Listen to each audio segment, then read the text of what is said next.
Всем привет, дорогие друзья, с вами Чайка, и вы часто спрашиваете, кто я такой и какое имею отношение к Нави. Пусть на это ответит Саша Симпл.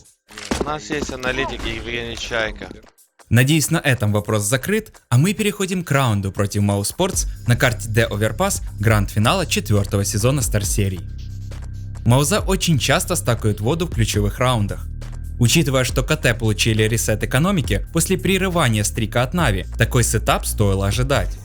Рожденные побеждать не делают стандартный сплит и выходят только через короткий, выбивая соло игрока на Б и оставляя Флейми на выход с коннектора, когда его не будут ждать. Таким образом, задумка КТ прервать атаку на подходе к пленту оборачивается им кошмарными для ретейка позициями. Зевс в начале раунда раскидывает шары и ждет опенфраг от Симпла.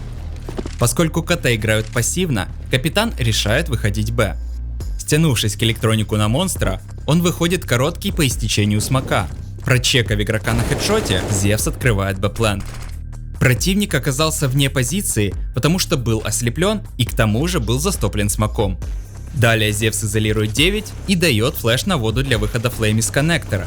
Услышав зум к хелпе, Зевс пытает удачу выходом на снайпера, но эта попытка увенчалась лишь получением инфы о последнем игроке защиты.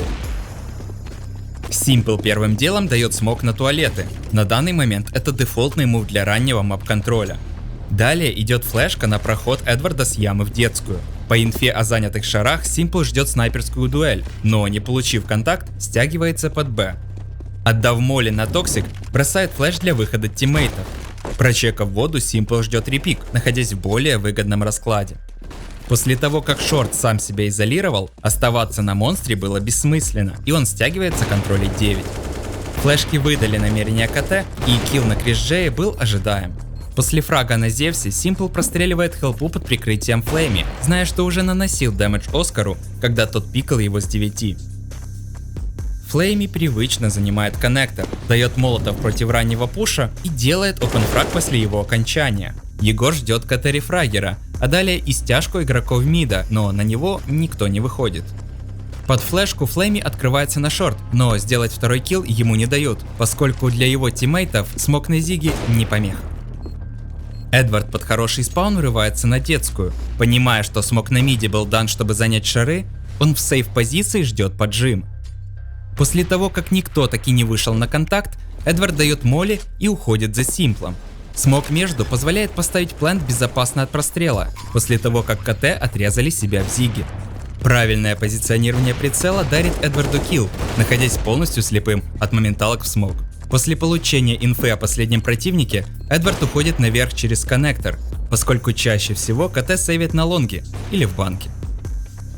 Электроник начинает раунд с огня на Зигу, после чего занимает монстр, ожидая поджим. В раскиде дает дым на хелпу и заходит вторым за Зевсом. Отвечая за контроль Зиги, Электроник замечает пробегающего за мешки и закидывает ему Грену. Именно он инициирует выход Флейми с коннектора, флешкой через прыжок, понимая, что вскоре КТ будут врываться через свой дым. Быстрая приемка Зиги меняет фокус команды на месть за капитана. Этот раунд отличный показатель того, как подготовка к противнику перед матчем решает исход ключевых ситуаций. Прочитав задумку Маузов, Нави сломали экономику противника и забрали следующие несколько раундов практически без сопротивления. На этом у меня все. Не забывайте про лайки и подписку, а мы с вами увидимся через какое-то там количество времени.